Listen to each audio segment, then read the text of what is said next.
Hey everybody, I am David, and today I want to talk about a topic that will probably get me in trouble with a lot of Star Wars fans, but I'm okay with that. I want to talk about Boba Fett. He is a character that is very popular in the Star Wars universe, and I am a Star Wars fan too, but I'm gonna admit this. I don't think Boba Fett is all that cool yet, because let me explain that. I think, coming from someone who has only seen the movies, Boba Fett hasn't really made much of an impact. And I know I'm not the only one out there that just keep to the movies and the TV shows. And if you are someone like me that has only kept to, all of that, the media side of things, the books and comics and video games to me are irrelevant. I don't play a lot of video games nowadays. And I don't read much nowadays. Once in a while I'll read a comic, but I'll admit I haven't read any of the Star Wars comics, which I hear, the Darth Vader one is really cool, all that. But yeah, Star Wars comics are just not me. I love the movies. I love Star Wars, the Clone Wars, Star Wars Rebels, but that's about it. And obviously, a lot of that does not focus on Boba Fett, which is why I'm really curious about the Boba Fett solo film that Lucasfilm is planning. Maybe. We don't know what's going on with the solo films now. But Boba Fett is one that was rumored, and I hope that it gets made because I want to understand what makes this character badass. What makes a lot of people really love the character that I'm not seeing. Personally, I think Jango Fett is a slightly better character than Boba Fett because at least we got to see Jango Fett hold his own against Obi-Wan Kenobi. He got slaughtered by Mace Windu, but still, at least, we got to see him have a badass moment with a Jedi, where Boba Fett, he was just a kid in Episode 2, Attack of the Clones.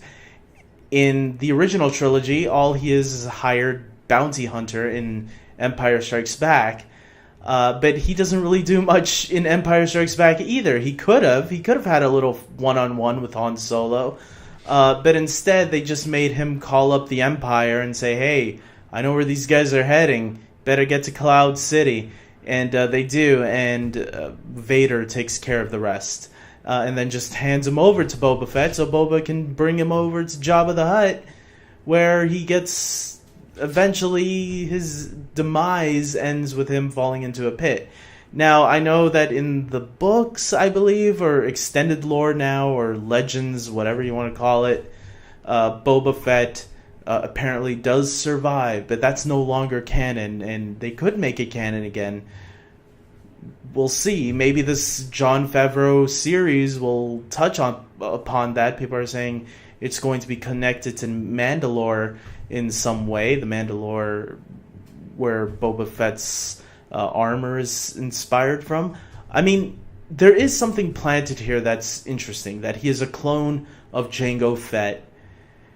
And they could explore that a little bit maybe, but we don't want to know too much about Boba, right? But right now, they haven't even given us a really good action sequence to cheer for Boba Fett, to make me understand why is this character badass.